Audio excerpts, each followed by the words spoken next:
Well, folks, it's time to kick it old school. So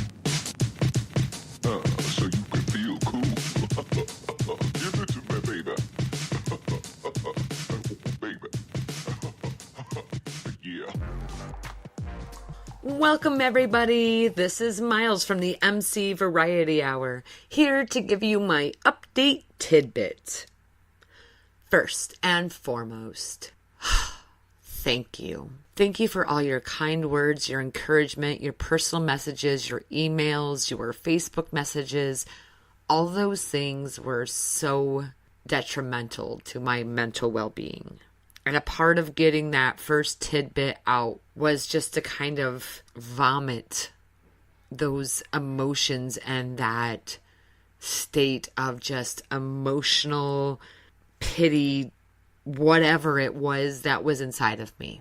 And so I appreciate the listeners who listened to that and not only listened, but gave me feedback. It is so appreciated. So now I get to give you an update. Guys, it's been 58 days and she's still alive. Woo! Put your arms in the air and wave them around like you just don't care. No, but seriously, it's been phenomenal, the things that have happened since my last update. I don't know, maybe you can tell by the sound of my voice that I'm so much happier. Not only has my sister had one, but 2 hot showers. 2. Woo! A hot shower. Could you imagine? I believe her first hot shower was on day 51 or 52. And her second one was on like 2 days ago, so like day 56. A hot shower. You get to sit inside of a shower and have hot water on you for the first time in over 50 days. Whew. I'm so excited that she got to feel that she was aware enough, that she got to experience those things. My sister not only went from sitting on a platform of question marks, ventilators, life support, dialysis machines, medication, heart pumps, all of it. And guess what? They're gone. They're gone. That's right. My sister still has a pacemaker in an ICD unit that helps keep her heart in rhythm. But for the feeding tubes have come out, she's actually eating real food, not food going down her throat to make her feel full. She is off of every machine and has stayed off those machines. I can't tell you how ridiculous that is. She was in Minneapolis University Hospital. One of the it's a phenomenal university, hands-on hospital who thrives in cardiac situations. My sister did not survive 1, not 2, not 3, not 4, but 5 cardiac arrests. I don't know if that's history, but to that hospital, they've never seen anybody survive it. But my sister did. And not only did she survive it, but she was stable enough to go from Minneapolis to her hometown hospital. That's right. The hospital in which this all very first occurred. A hospital that she had been working at for 5 years. She is now there, surrounded by coworkers and friends. Her daughters can bike their way to her. They don't have to sit in a car for 4 hours. Her husband doesn't have to figure out work schedules and weekends and, hotel pays and all that shit. They can go see her now. after work during the day whenever they want. All of her friends that she has made in Lisbon, North Dakota, all of those beautiful people from that town who have done so much to support her and love her and put their arms around her and her family, they can now go see her and talk to her and look at her and hold her hand and listen to her. How fucking beautiful is that? I mean, come on. I don't know. I don't know what you guys believe in, okay? Maybe it was Jesus, maybe it was God, maybe it was angels, maybe it was positive karma, maybe it was sage work, Wiccan worries. I don't know. Maybe it was, I don't know. Maybe it was science and faith all put together. Maybe it was miracles and science. Maybe it was everything in the right time at the right place, which never fucking happens to us. And it happened.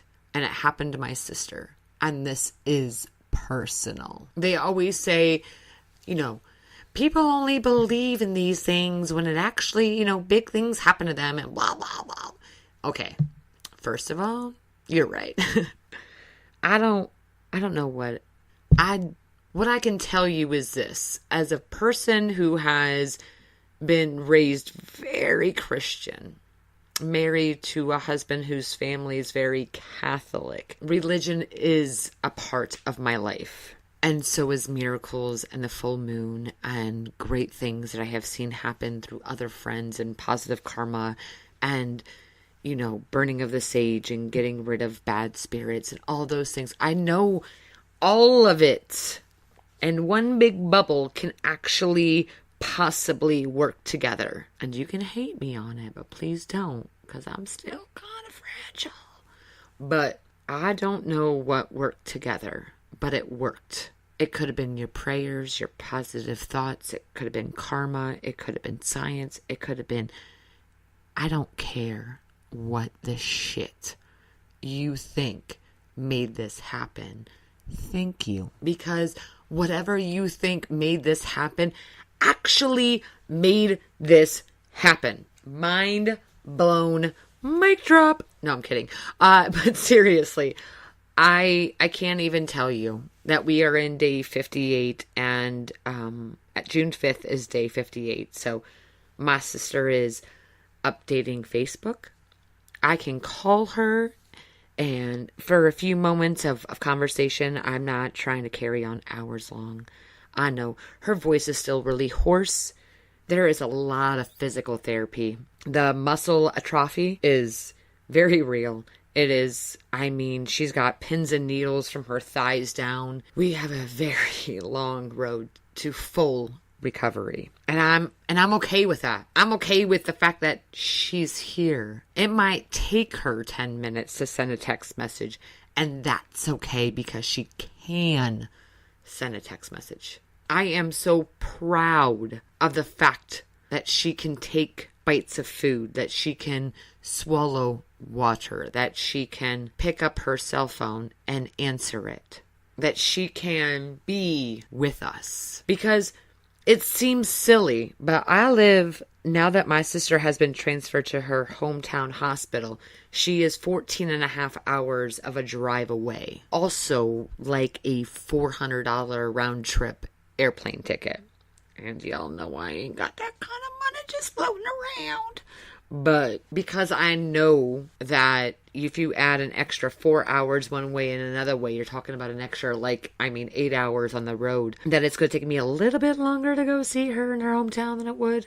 But because I can't get there the way that I was able to get to Minneapolis, instead I can call her. I can ask her how she is. She can tell me. She can verbally tell me how she is. That is so powerful. That is so meaningful. And when every day when you wake up and you're like, ugh, God, I gotta shower today and go to work and because trust me, I'm still doing that. But I also know that it's a privilege for me to wake up and not want to shower and dread going to work. But my sister just can't wait to walk, to go back to work, to feel normal again. But I'm so proud of her. I mean, like 2 weeks ago, we were still like, is she going to survive? To, holy shit. Oh my, what do you mean? She's going back to her home. I mean, when they were telling me that she was going back to her hometown hospital, I was all like, is it too soon? And is she ready? She's not glass. She's human. Bone, skin, muscle. She hadn't had any major incidences. She was able to get off of all these machines with no catastrophic output. She survives. And she's continued to survive. I don't know, man. How are you doing, Miles? I don't know. It's been like a fucking roller coaster.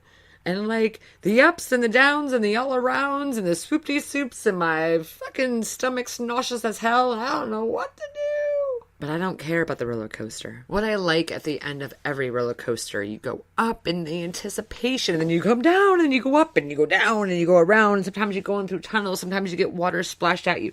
There's all kinds of things that can happen depending on what kind of roller coaster you're on. But at the end, it just stops. And then you kind of just coast. And then the harness releases and you walk out. And then you go on for the next one. Except for this roller coaster. We're at that part where the roller coaster just ends and you're fried and your hair is wild. And you can't believe the pictures that you're probably going to see your face in. And you're just, your heart's racing and you're crazy. But you know it's the end of the ride and you're just kind of like, all I have to do now is get it to stop and the harness to release. And right now I feel like I'm at that coasting point, you know, where they're kind of bringing you in slowly to the release point. And when she goes home, the harness will be released. And then from there we will go on. So I'm really excited about all the positive moments that have happened. And I'm so excited to tell everybody that she's doing so good, so great. And I can't wait, you know, for this to continue in those upward moments. And I can't wait in 2 more weeks to tell you that maybe possibly she was standing on her own or moving her legs on her own. And all of this is going to be time consuming. And all of these stressors have possibilities of negative outcomes. But fuck negative outcomes, because I don't ever want to go back there. I never want to go back to the cons of conversation. I want to have a pro-versation where everything is a pro conversation. I can't do any more conversations because that's not where I'm at. That's not where I want to be. That's not where I can be. Positivity and prayers and hopes and miracles and all of those things have happened. I'm talking to my sister because great things have happened that I am unaware of, that I cannot explain. And I'm not sure how doctors or nurses or however they might put it. But I know that no one survives 5 cardiac arrests like my sister did. The hospital sure as hell never saw anybody survive 5 cardiac arrests. But they have now. And I can't wait to get hold of those journals and those books and to call up those doctors and those nurses and say, I want to read them. And I may not understand them, but I want to read them because I know somewhere in all of the medical histories of medical things, this is something that no one thought was possible. But her nurses and her doctor did. I will say Minneapolis believed in her. And because they believed in her and they believed in us, she got to where she was. And I can't. If you're like, hey, by the way, this upcoming blah, blah, blah holiday, I should give some money to charity or give it to somebody that's worth it. Please dedicate and donate your money to the Minneapolis University Hospital. Please. They're on Harvard Street. I think it's 500 South Harvard Street. I'm not looking at the address right now, but off the top of my head, I'm pretty sure that's what it is. And you should donate your money to them because the work, the belief, the power, their awesomeness got my sister off of death's door and put her in a hospital in her hometown again. where her daughters can see her every day. And no, there's no money that can say that's worth a life. But for me, they saved something. They saved my family. Because people who have lost family members, they might know how detrimental, the emotional, all of that stuff that happens within a family when another family member is hurting, how that just brings you all together and maybe puts a crack in there too. My family has done great though. My mom, my dad, my sister, my brother, cousins, aunts, all those things. Everybody was really brought together by this, and we're going to stay together because of this. But when you're looking at your pocketbook and you think that you have 20 extra bucks, and you may not seem much in the realm of things. And absolutely, I'd be like, hey, give that to our podcast. But really, I would like to give you that moment of clarity, to give it to a hospital that I have been personally affected by, that has done wonderful things.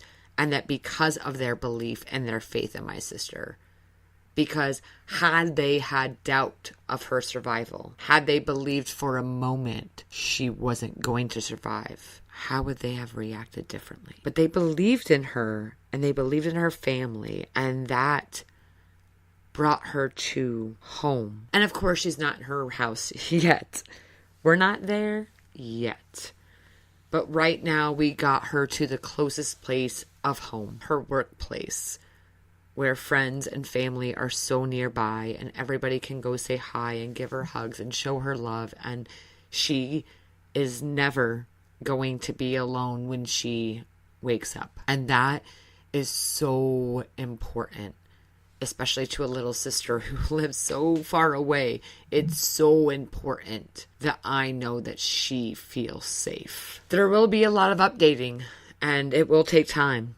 And so I'm hoping about once every 2 weeks I can let you guys know.